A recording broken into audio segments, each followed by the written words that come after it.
PM Kisan లబ్ధిదారులకు big update. కేంద్రం ప్రతి ఏటా 3 విడతలుగా అర్హులైన రైతుల ఖాతాల్లో 6,000 జమ చేస్తుంది. ఇప్పటి వరకు 22 సార్లు ఈ నిధులు జమ చేశారు. 23 విడత నిధులపైన స్పష్టత వచ్చింది.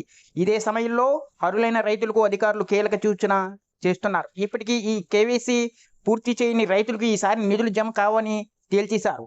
ఇందుకోసం ఈ ప్రక్రియ పూర్తి చేయడానికి విధి విధానాలు ఖరారు చేశారు. ఈ వీడియోని ఎక్కడ స్కిప్ చేయకుండా పూర్తి వరకు చూడండి, లేకపోతే మీకు పూర్తి సమాచారం అందదు.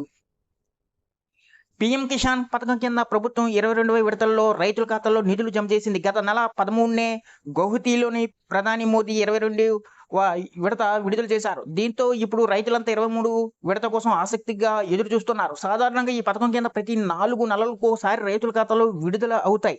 22వ విడత మార్చిలో విడుదల చేయడంతో ఇక 23 విడత జూలైలో వచ్చే అవకాశం ఉందని చెబుతున్నారు. కాగా ఈసారి నిధులు జమ కావాలంటే రైతులు తమ వివరాలను ఖచ్చితంగా నమోదు చేసుకోవాలని అధికారులు కీలక సూచనలు చేశారు. బ్యాంక్ డైరెక్ట్ బెనిఫిట్ ట్రాన్స్ఫర్ యాక్టివ్గా ఉందో లేదో ముందుగానే చెక్ చేసుకోవాలి, లేకపోతే డబ్బులు క్రెడిట్ కావు. రైతులకు కీలక సూచనలు.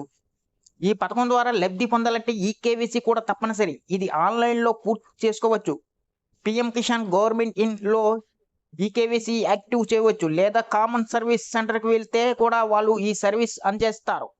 ఆన్లైన్లో చేయడం వీలు కాకపోతే మీ దగ్గరలోని సిఎస్సి సెంటర్కి వెళ్ళి అక్కడ అప్డేట్ చేసుకోవచ్చు. అక్కడ బయోమెట్రిక్ ద్వారా మీ ఈ కేవైసీ పూర్తి చేసి కొత్త నెంబరు అప్డేట్ చేసుకోవచ్చు. ఒకవేళ మీకు ఏమైనా సమస్యలు ఎదురైతే పీఎం కిసాన్ హెల్ప్ లైన్ నెంబర్లు 155261 లేదా 1800115526 కాల్కు చేయవచ్చు.